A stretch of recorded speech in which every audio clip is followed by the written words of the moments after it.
Esu Laimutis Genys ir mes čia įsikūręs Dzūkijoje, Lazdijų rajone ir jau 5 metai auginam smidrus ir gervuoges.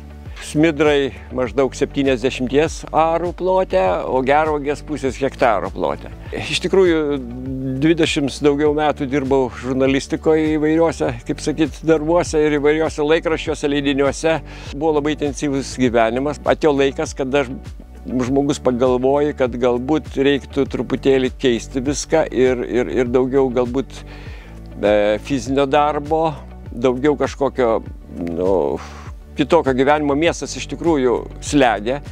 Mieste gerai būti iki tam tikro laiko, o paskui norisi iš tikrųjų išvažiuoti. Mes nusipirkom sodybą prieš 16 metų šitą. Ir aišku, mes pradžioje visiškai negalvojom apie kažkokį ūkininkavimą, buvo tiesiog savaitgalio atvažiavimas, pailsėjimas, atsipalaidavimas.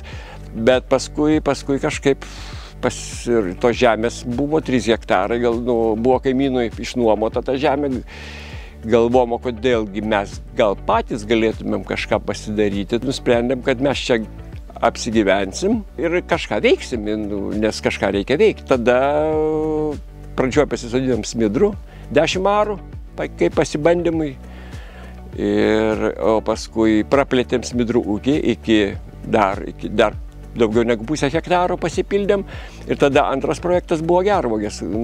Ta prasme, paskaičiavom taip, kad jeigu smidrai nuo balandžio pabaigos iki joninių, tai tada gervuogės po mėnesio, pailsėjus po šitų darbų mėnesį, maždaug Liepos vidury prasideda gervuogės. Ir tada iki rugsėjo, sakykime, vidurio ar pabaigos. Na, toks visas etapas, kad tie darbai neužsiklotų vienas ant kito.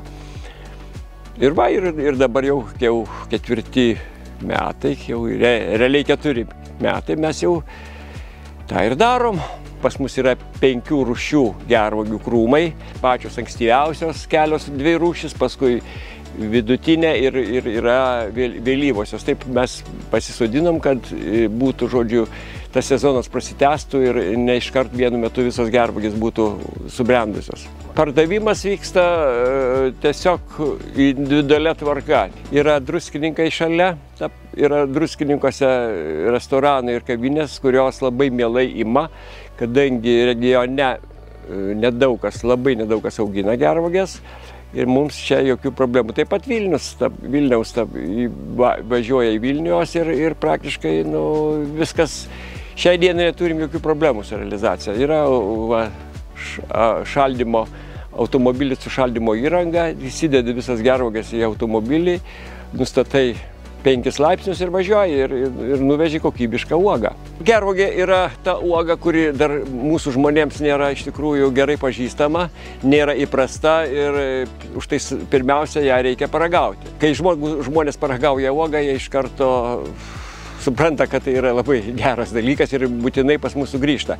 Mūsų uogos yra iš tikrųjų auginamos be chemijos, su organiniam trąšom, todėl jos kokybė ir skonis yra iš tikrųjų tikrai geras.